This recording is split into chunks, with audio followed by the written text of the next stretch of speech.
you so much for that nice introduction. This has been a very special day for me, visiting the college and having this opportunity to speak with you. I'm so thankful for this great honor and privilege to be invited by the Asian College of Journalism for the special convocation of the first graduating class of the Acj-Bloomberg Financial Journalism Program. Congratulations to all of you. I would like to recognize Mr. Sashi Kumar, Chairman of Media Development Foundation in ACJ, Mr. N. Ram, Trustee, Media Development Foundation, Mr. Perry Ravindranathan, Managing Director for International Bloomberg Media, Mr. Jarshad N.K., Dean, Acj-Bloomberg Program, distinguished guests, parents, guardians, ACJ faculty, and most of all, this wonderful, smart, and aspiring group of students. To you, the students, let me assure all of you that I am overwhelmed with gratitude and nervousness to have this opportunity to be here today and speak to you. Based on your commitment and training, including the past months you have spent in the Bloomberg program, you are now equipped with the tools to become the best in the business of financial journalism. And that comes with a huge responsibility to bring ever more transparency to markets, business, and the financial sector, to hold business accountable, to uncover wrongdoings wherever you may find them, and to report on the solutions that actually are working for businesses and governments and helping drive positive economic change. My job today is to convince you that creating and maintaining diversity in your newsroom is absolutely integral to this mission and to your ultimate success. In a fundamental way, diversity both in your staff, who reports, who writes, and who edits the stories, and in the sources you choose to interview and bring on air, is imperative for staying competitive today, for making sure you are finding the right, most important stories to tell, and for ensuring what you report and write is always fair and balanced. Let me start with a simple example. 25 years ago last month, I began working for Bloomberg. It was in the Czech Republic, Czechoslovakia at the time, capital of Prague. The city was humming with change. The Velvet Revolution had thrown out the communist system and unleashed a capitalistic spirit that was creating new businesses and markets, and at the same time spurring fraudulent schemes. My colleague, also an American, and I came to the city as skeptical foreign reporters who had experience covering corrupt politicians, lax regulation, and petty criminals in places like West Virginia and North Carolina in the United States.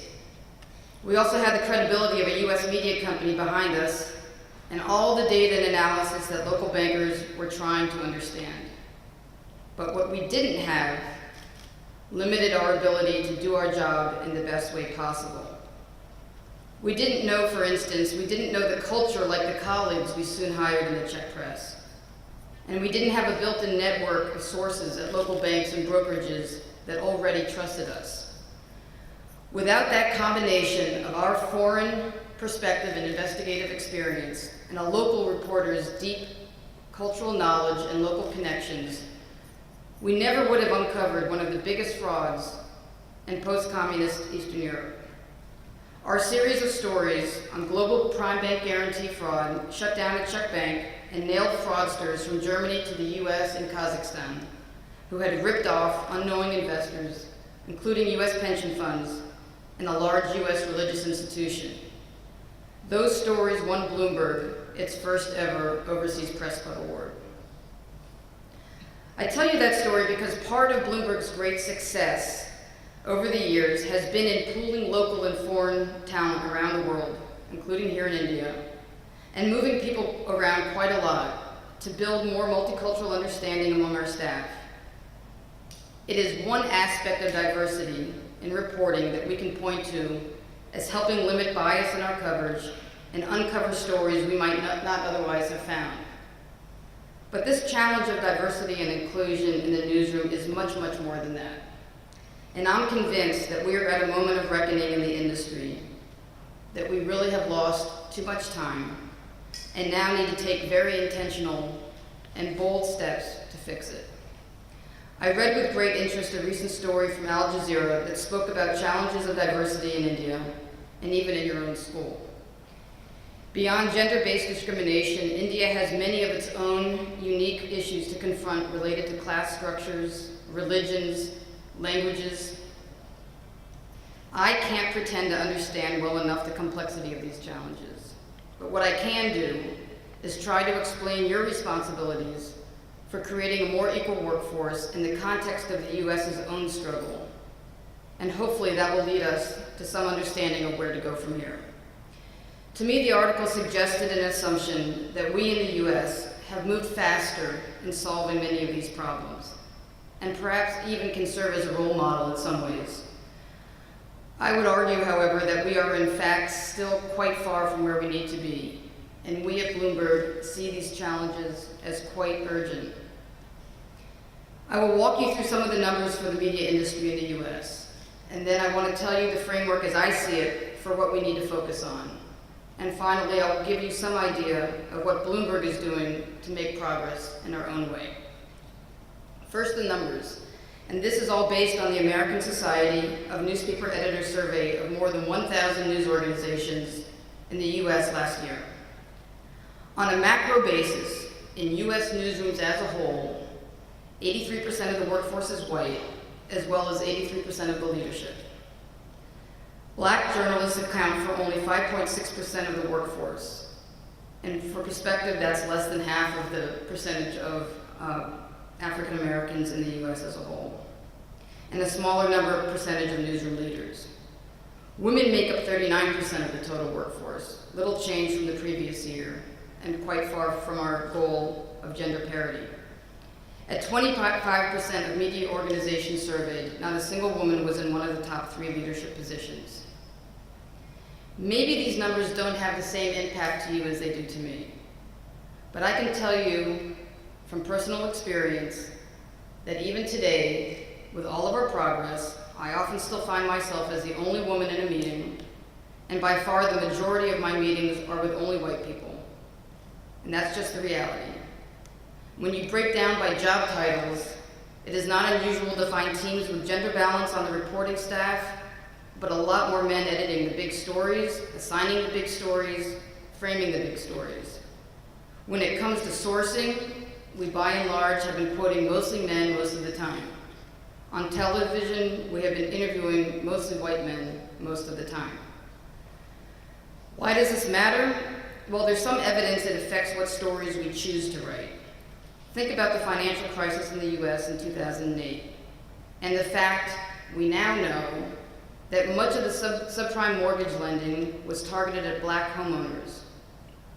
Would we have been earlier onto that story if we had African Americans covering the Federal Reserve as their main beat? Maybe. Think about the election of Donald Trump and the big East Coast media companies reporting on the likelihood of Hillary Clinton winning.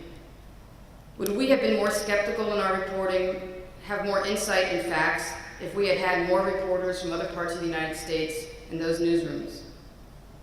Think about the Me Too movement and all these new stories of sexual harassment going on for years across industries in America.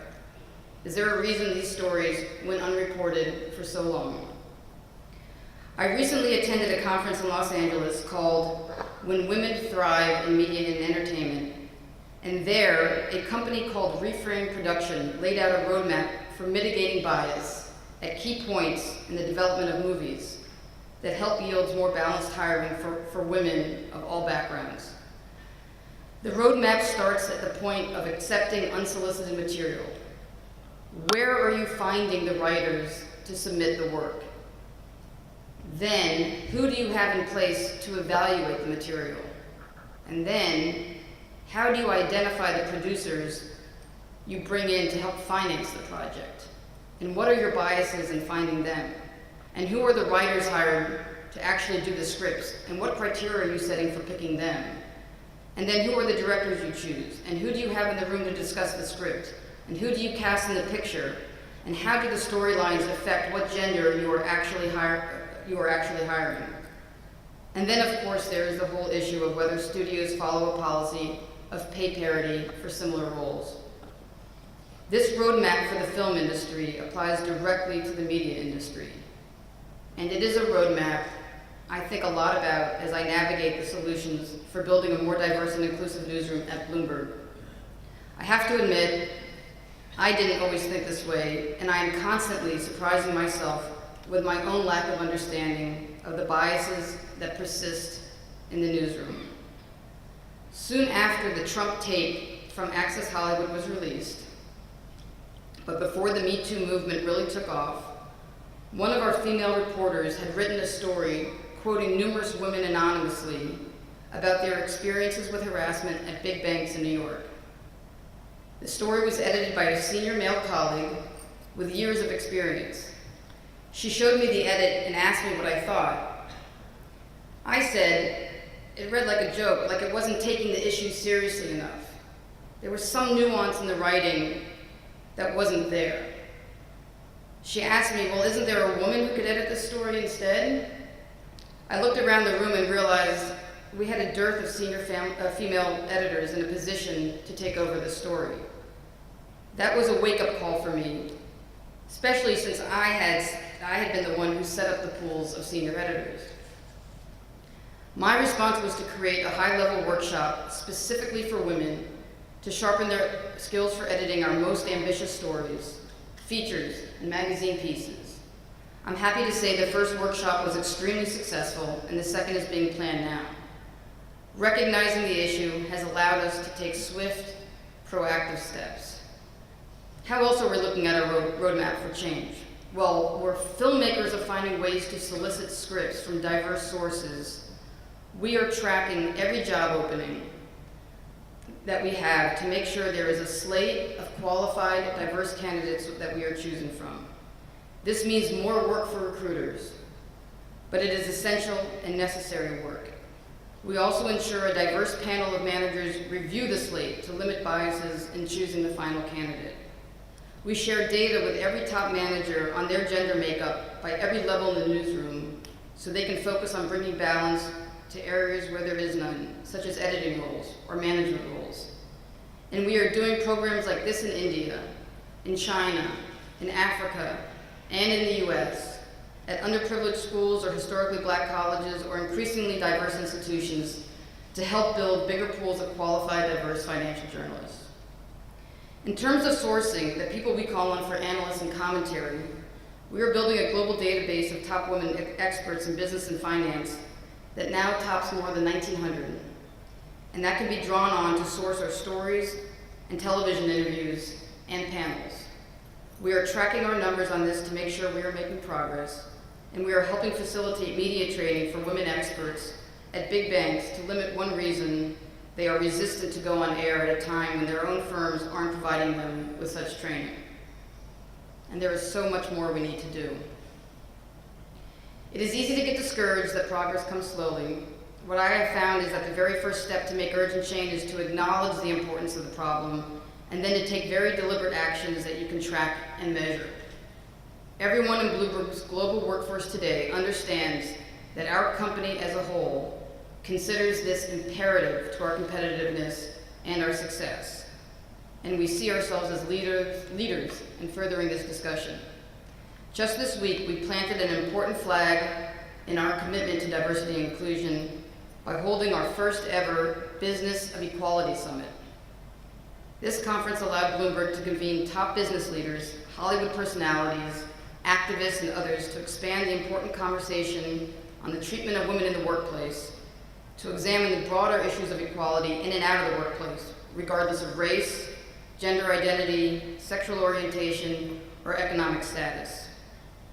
It really was so inspiring. And the summit is part of a multi-platform initiative at Bloomberg. We have a team of reporters devoted to covering these issues. We have TV programming and digital space dedicated to these issues. And we are creating new podcasts and data visualizations and other cross-platform storytelling to help continue this important discussion. So, I hope I have made the point that creating and maintaining a diverse and inclusive workforce is vital to the success of every newsroom, let alone the right thing to do. And I challenge all of you to keep this at the forefront of your thinking as you leave here to chart your own path as part of the next generation in this very important field where we all work, the critical field of journalism. Thank you.